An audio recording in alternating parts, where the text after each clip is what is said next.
Devant ses compatriotes ayant choisi les Gabon comme leur seconde patrie, le président de la République Félix-Antoine Tshisekedi Tshilombo a développé plusieurs sujets d'actualité allant du renforcement de la coopération entre la République démocratique du Congo et les Gabon à la politique intérieure du pays. À ces sujets, le chef de l'État entend s'exprimer à la nation dans les prochains jours. Et pour développer un pays comme le Congo, il faut qu'il y ait une cohésion nationale. On ne peut pas diriger ce pays dans la division. On ne peut le diriger que dans la cohésion. Et donc j'avais tendu les bras à tous ceux qui voulaient venir comme compatriotes pour le dialogue. Une autre occasion que nous offrons pour provoquer cette cohésion nationale. Voilà pourquoi il y a ce dialogue. Dans les jours qui viennent, normalement, je vais m'adresser au peuple congolais pour expliquer les tenants et les aboutissants.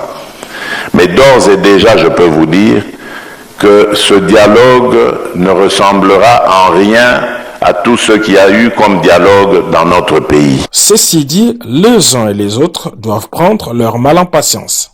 Nous sommes allés vite en besogne. Là, vous venez de suivre le président de la République, Félix-Antoine Tshisekedi Tshilombo, qui était devant la diaspora pour expliquer les contours du dialogue national inclusif qui sera convoqué dans le tout prochain jour. Vous avez suivi. Et puis, nous allons revenir sur cette visite du chef de l'État qui s'est rendu dans la zone économique spéciale pour s'imprégner de leur modèle et voir comment implémenter ça ici au Congo. Transformer localement les ressources naturelles africaines et créer des chaînes de valeur, tel est le leitmotiv du président de la République Félix-Antoine Tshisekedi Tshilombo. C'est dans l'objectif de s'imprégner du modèle économique du Gabon, particulièrement dans sa filière bois, que le chef de l'État a été invité à visiter ce dimanche la zone économique spéciale d'Nkok, située à une trentaine de kilomètres du centre de Libreville. Encadré par le ministre gabonais de l'Industrie et Transformation locale, le chef de l'État a d'abord suivi la présentation de cette zone qui s'étale sur plus de 1100 hectares. Depuis 2012, l'État gabonais a interdit l'exportation des grumes et dès lors, tous les bois gabonais est transformé localement avant toute exportation ou consommation locale. On l'appelle ici l'or brun du pays. Au Gabon, les bois représentent en effet la deuxième richesse nationale après le pétrole. Dans cette zone industrielle sont installées une cinquantaine d'industries en production, dont une quarantaine sur la filière bois. Elles bénéficient toutes d'avantages réglementaires et fiscaux. Ce qui fait aussi la particularité de la zone économique spéciale du Gabon est la concentration de tous les services publics dans un guichet unique avec chacun le plein pouvoir de signature. Aujourd'hui, le Gabon est le premier producteur du bois en Afrique et deuxième producteur mondial de contreplaqué au monde.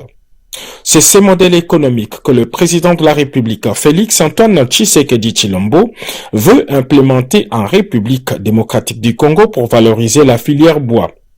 La RDC, qui regorge 63% de la forêt du bassin du Congo, avec des essences rares et de meilleure qualité, tient à réorganiser sa filière, attirer les investisseurs et créer des chaînes de valeur locales.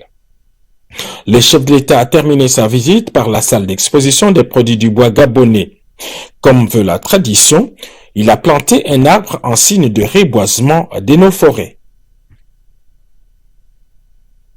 La questeur de l'Assemblée nationale, grâce à Neema Paini, a sensibilisé la jeunesse de Kinshasa ainsi que la diaspora congolaise sur le bien fondé du partenariat stratégique et son appropriation par tout le Congolais. Suivez ce reportage de Yolande Foka.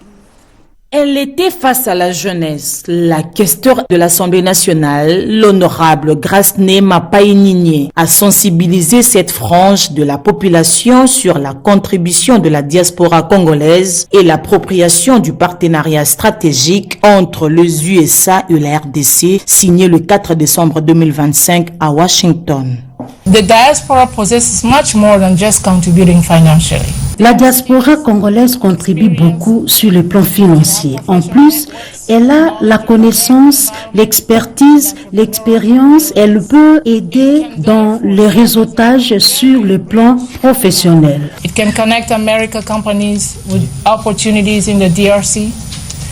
Elle maîtrise l'environnement des affaires américains. Elle peut servir de pont entre nos deux pays. Cities contribute to transfer of knowledge, technology, expertise and know-how.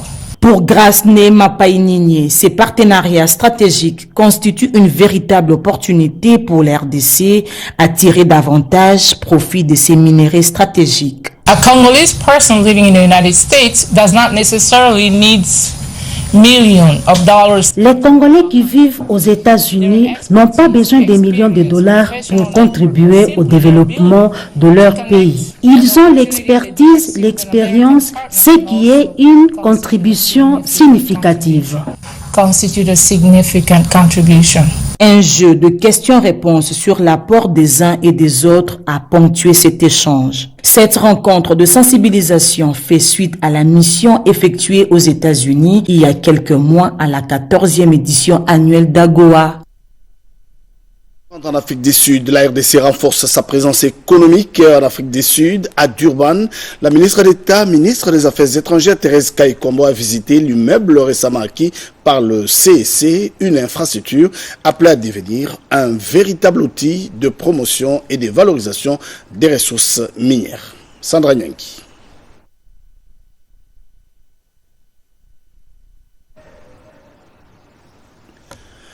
Je le disais, nous allons prendre cette fois-ci les affaires étrangères.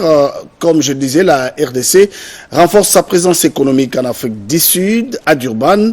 La ministre d'État, ministre des Affaires étrangères, Thérèse Kayikwamba, a visité l'immeuble récemment acquis par le CEC, une infrastructure appelée à devenir un véritable outil de promotion et de valorisation des ressources minières en RDC. À Durban, en Afrique du Sud, cette acquisition du CEC prend une dimension stratégique pour la diplomatie économique congolaise. Accompagné du secrétaire général aux affaires étrangères, du directeur général du CEC, Freddy Mwambakanikou, ainsi que de diplomates et d'experts, Thérèse Kayikwamba Wagner, ministre d'État, ministre des Affaires étrangères, a évalué l'état d'avancement des travaux de la commission mixte et les perspectives offertes par cette infrastructure. Au-delà de sa fonction immobilière, le bâtiment doit servir de cadre opérationnel à la promotion des produits miniers congolais, au renforcement de leur traçabilité et à l'approvisionnement responsable. Il devra également contribuer à attirer de nouveaux investissements et à renforcer la présence de l'expertise congolaise sur les marchés internationaux.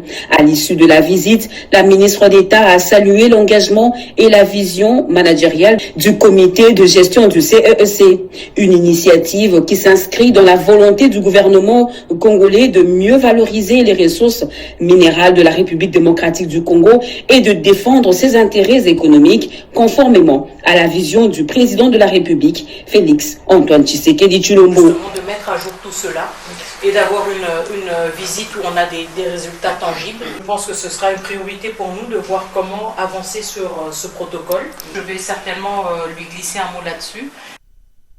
Et puis, retour au pays à l'approche de la journée internationale de l'aide humanitaire. Dr Ladi a choisi l'action concrète. Le député médecin a apporté vivres et produits pharmaceutiques tout en assurant des consultations médicaux aux pensionnaires Chimène Dondo.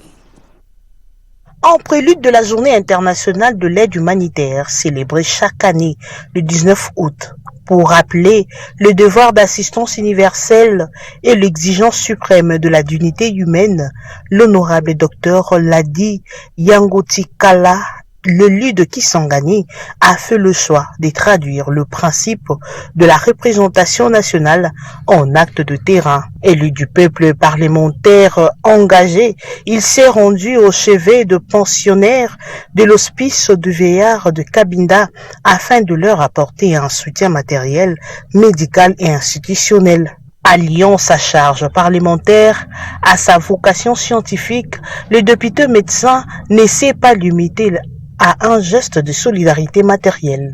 Fidèle à son serment d'Hippocrate et à son responsabilité d'élu, il a personnellement procédé à des consultations médicales individuelles, dispensant de soins ciblés, administrant des traitements adaptés et formulant de prescriptions préventives pour chaque pensionnaire. Dans une prise de parole empreinte de gravité républicaine, l'honorable docteur Ladi Yangotikala a souligné que la célébration du 19 août ne saurait se réduire à des postures déclaratives ou à de simples commémorations politiques. Elle doit s'incarner dans une action parlementaire et sociale résolue. Par cette initiative de terrain, le député entend interpeller la conscience collective et plaider pour un renforcement de mécanismes de solidarité nationale en faveur de catégories plus fragiles.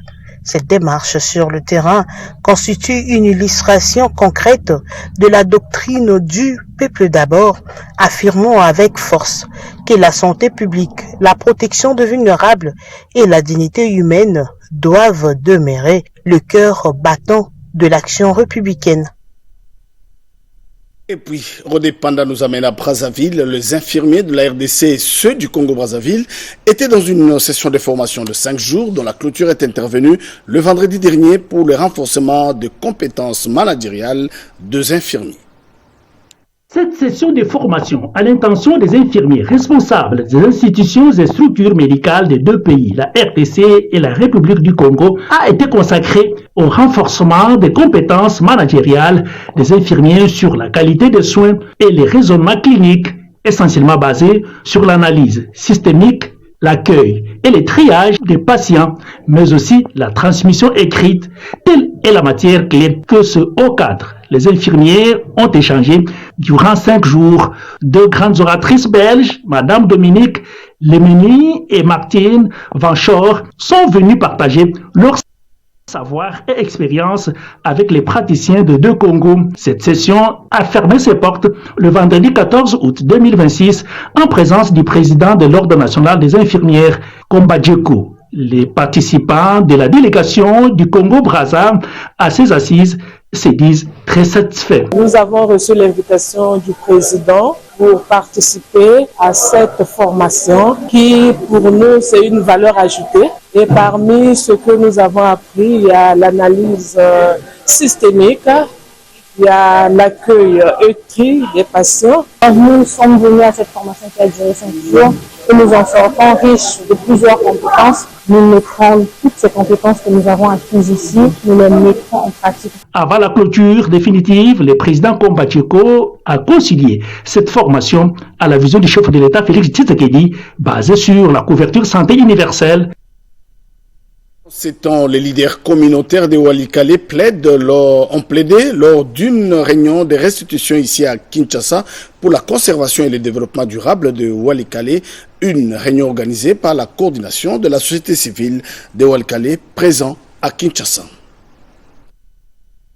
C'était une réunion de restitution des activités de conservation et de développement communautaire organisée le samedi 15 août 2026 par la coordination territoriale de la société civile Forces Vives de Walikale. Cette rencontre a regroupé les leaders communautaires, les députés nationaux et provinciaux élus de Walikale dans le Nord Kivu. Une réalisation de Diane Fossé Gorilla Found. Cette rencontre avait pour objectif de porter à la connaissance des filles et fils de Walikale sur les réalisations et les impacts des initiatives de conservation et de développement communautaire.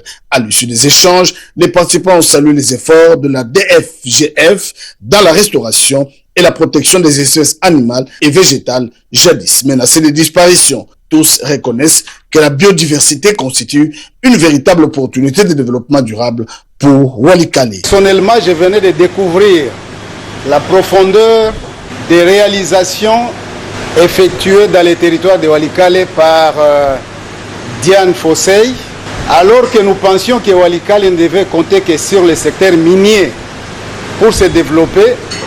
Réaction positive des députés nationaux de ce coin. Ce que je conseille maintenant, il faudrait, à l'instar de Alpha Mine par exemple, créer un cadre de concertation entre les élus et le développeurs des projets. Cette activité a permis de renforcer les plaidoyers en faveur du développement durable de Walikale, de favoriser les résultats de la conservation et de susciter davantage d'engagement des partenaires en faveur de la biodiversité et des communautés locales. Nous allons parler soutenance thèse. Pourquoi certaines femmes refusent-elles les méthodes contraceptives modernes? Belle question que le chef de travaux Kitoko Eleki Willy a répondu par la soutenance de sa thèse de doctorat à l'ISTEM Kinshasa. Son étude menée auprès de femmes multipares et adolescentes à Kisangani livre ses secrets. Comprendre pour mieux agir, c'est l'objectif du travail des thèses présentées et soutenues à l'Institut supérieur des techniques médicales de Kinshasa. Intitulé « Socle rationnel de la non-utilisation des méthodes contraceptives modernes, évidence auprès des femmes multipares en âge de procréer et adolescentes à Kisangani en RDC ». Cette étude met en lumière les raisons profondes qui poussent certaines femmes à ne pas recourir aux méthodes contraceptives modernes. Chez les femmes multipares comme chez les adolescentes de Kisangani, les motivations sont à la fois sociales, culturelles, religieuses et liées à la désinformation. Loin des idées reçues, le docteur Kitoko Eleki Willy montre qu'il existe un socle rationnel qui guide ses choix, un constat important pour adapter les politiques de santé. L'objectif général poursuivi par cette recherche doctorale était celui, n'est-ce pas, d'analyser les socles rationnels. Il faudrait ici expliquer les concepts des socles rationnels qui est un peu plus complexe. Il était question de voir ce qui est à la base du refus, ce qui est à la base, n'est-ce pas, de la non-utilisation des méthodes contraceptives par les femmes multipares en âge de procréer. Les membres du jury ont salué la pertinence du sujet et la rigueur scientifique du travail, car pour améliorer la santé reproductive en RDC, il faut d'abord écouter et comprendre les populations. Puis Yanni Touré, un opérateur économique, est parmi les étudiants qui ont été collés à l'université du CEPROMAD dans cette partie du pays. Série d'écollations des grades académiques à Nitori. Dans la foulée, un opérateur économique de renom sort du lot, engagé dans la création d'emplois pour le développement économique, car propriétaire de plusieurs ouvrages à Nitori. Likambo et Gouma, la cinquantenaire révolue a décidé de se faire inscrire à l'université du CEPROMAD pour améliorer ses connaissances et obtenir un titre académique. Cet opérateur économique a choisi de poursuivre ses études universitaires parallèlement à ses charges professionnelles, une démarche qui lui a permis d'obtenir aujourd'hui son diplôme de licence en management. Likambo et Gouma encouragent ses collègues commerçants et opérateurs économiques à investir davantage dans la formation pour contribuer à moderniser leurs activités et à multiplier les initiatives susceptibles de renforcer les tissus économiques de la province. Si je suis réalisé ce projet, ce n'est pas moindre. Ça dépend d'abord de ma détermination. J'ai été déterminé et j'ai été vraiment dévoué. Je demande seulement à mes collègues opérateurs économiques de rejoindre la science. Ça ne se limite pas. La science évolue, la science est univers. Je vous invite de venir continuer. Pour Likambo et Gouma, son parcours illustre la possibilité de concilier l'entrepreneuriat, formation universitaire et création d'opportunités pour les jeunes. Likambo et Gouma attend poursuivre ses initiatives dans les secteurs économiques, dans l'esprit de la vision prônée par le chef de l'État, Félix Antoine Tshisekedi Tshilombo, dans la création d'emplois et l'amélioration des conditions socio-économiques de la population iturienne.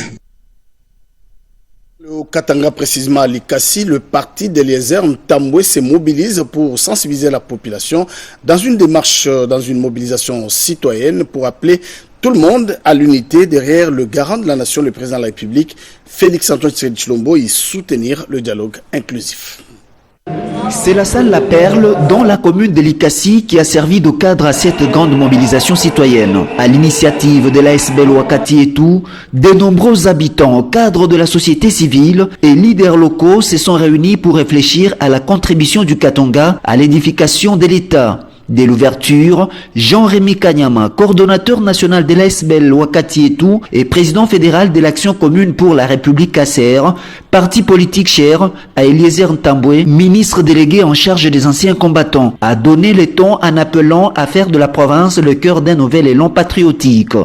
Cette démarche s'inscrit pleinement dans la vision de son Excellence, Monsieur le Président de la République, chef de l'État, j'ai cité Félix Antoine Tshisekedi Tshilombo, qui œuvre sans relâche pour bâtir un Congo uni, fort, souverain et prospère, où chaque citoyen est appelé à contribuer à la consolidation de la paix. Puisse cette conférence faire naître des convictions plus fortes, des engagements plus fermes et une volonté commune de placer l'intérêt supérieur de la nation au-dessus de toute autre considération. Notre plus grand devoir est de servir le Congo. Notre plus grand engagement est de protéger son unité. Le débat a ensuite pris une dimension scientifique avec les universitaires. Les chercheurs des universités de Lubumbashi et de Likasi, notamment le professeur Maurice Bonza et le chef des travaux Blaise Bwanga, ont souligné que le patriotisme est avant tout un devoir démocratique face aux défis sociopolitiques actuels. Une vision également partagée par la classe politique. L'honorable Killer Mobambe a rappelé que le développement local reste indissociable de la stabilité nationale, lançant un appel à la cohésion entre toutes les provinces de la République démocratique du Congo. Au terme de cette journée riche en échanges, les organisateurs ont exprimé leur satisfaction. En clôturant officiellement les travaux, le coordonnateur national de l'ASBEL Wakati Etou, Jean-Rémy Kanyama, a dressé un bilan positif et invité les participants à pérenniser cette dynamique.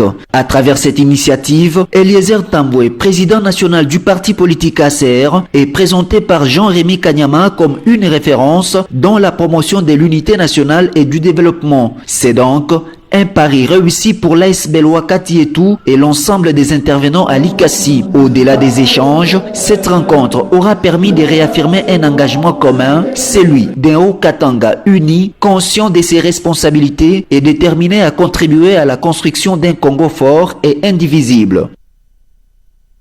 Dans le Maniema, l'université de Kindu a clôturé l'année académique et procédé en même temps à l'ouverture de l'année 2026-2027. C'était lors de la cérémonie des collations de grades académiques. Après 10 mois d'intenses travaux, l'année académique 2025-2026 est officiellement clôturée à l'université de Kindu.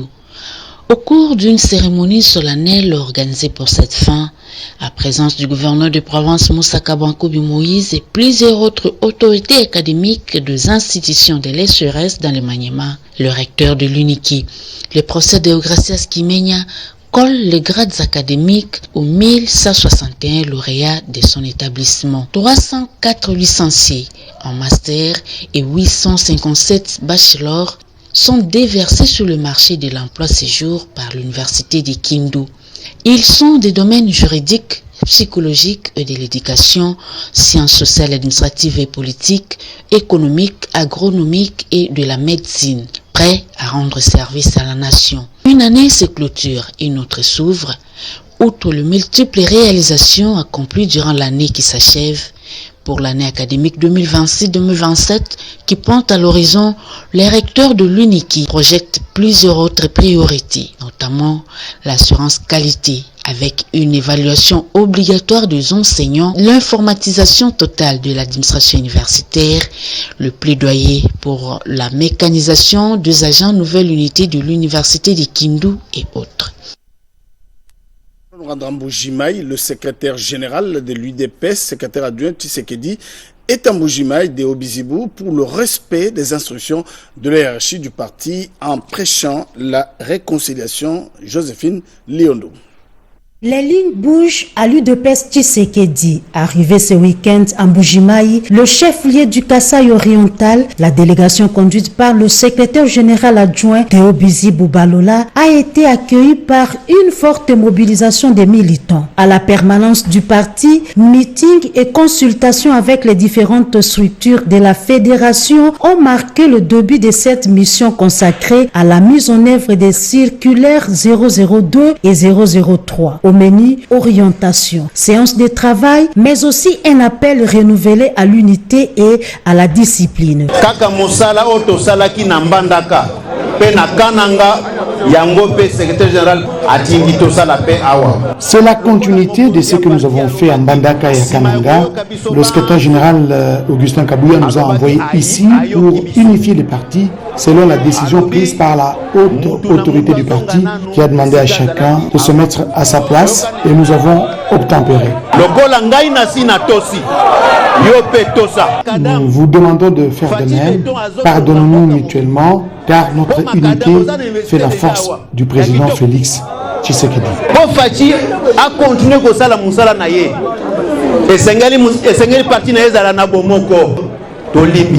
Après Mbujima et Cap sur Mweneditu, prochaine étape de la mission de la délégation de l'UDPS Tshisekedi. L'Union pour la démocratie et le développement du Congo a célébré son 2e anniversaire en appelant le membre au soutien total au dialogue initié par le président de la République, Félix Antoine Tshisekedi Tshilombo, Chimendondo.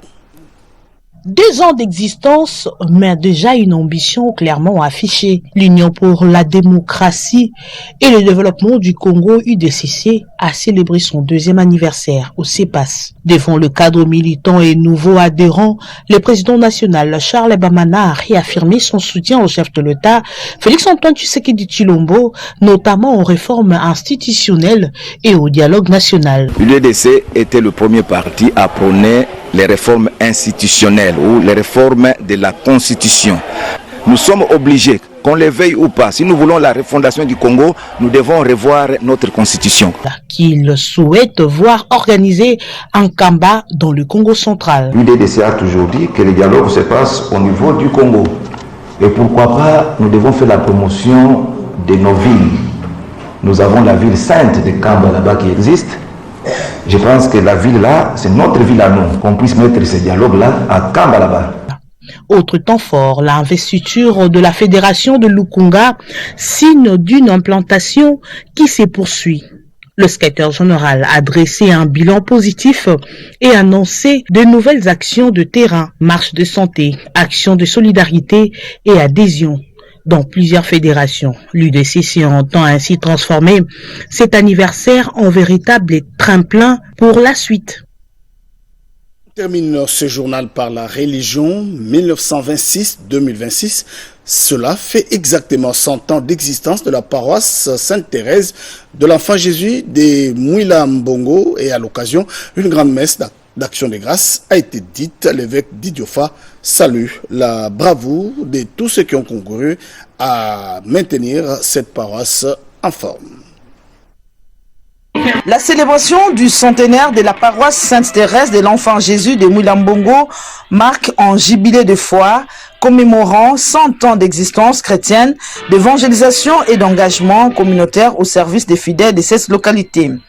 Plusieurs activités ont marqué cette cérémonie, à savoir la messe d'action de grâce solennelle, marquant les 100 ans d'existence de la paroisse, dite par Monseigneur José Mokoekanga, auxiliaire du lieu, les rassemblements communautaires, les retrouvailles des fils et filles de la paroisse, l'agrémentation des différentes chorales et mouvements d'action catholique, la reconnaissance envers les missionnaires et prêtres qui ont bâti et participé à la croissance de la communauté au fil des décennies. Autre étape, c'est la remise des cadeaux et plusieurs autres dons pour la croissance de l'Église à travers l'évangélisation. Occasion pour l'évêque Didiofa, Monseigneur José Mokoekanga, de dire toute sa gratitude au chef de l'État, Félix Antoine Tshisekedi Tshilombo, pour les dons de la centrale électrique qui a désormais chassé l'obscurité car, à l'instar du Christ, un enfant de Dieu doit refléter la lumière pour éclairer le monde. Et vous, nos députés, parce que vous avez vu, parce que vous avez été avec nous à Ipamu. Vous avez été avec nous à Kilembe, vous avez été avec nous à Mapangu, et vous êtes avec nous ici à Mouila-Mbongo. Vous voyez les biens que ça fait à la population de plaider pour qu'un cerf puisse recevoir un budget conséquent. Parce que ça fait beaucoup de bien à nos populations. Dans nos salles d'op, on a parfois opéré à l'aide de bougies. Parce que même la lampe torche qu'on avait n'avait pas suffisamment de batterie. Merci au président de la République, au gouvernement congolais, et merci à nos frères et sœurs de l'Ancêtre. L'évêque du diocèse de Diofa a également remercié les autorités politico-administratives et toute l'assistance pour leur contribution et participation à la réussite de cette messe de 100 ans d'existence de la paroisse Sainte-Thérèse de l'Enfant Jésus de Mouila-Mbongo. Fin de ce journal de 23h et trouvez demain matin 7h. Serge Merlin Mata, merci à toute l'équipe.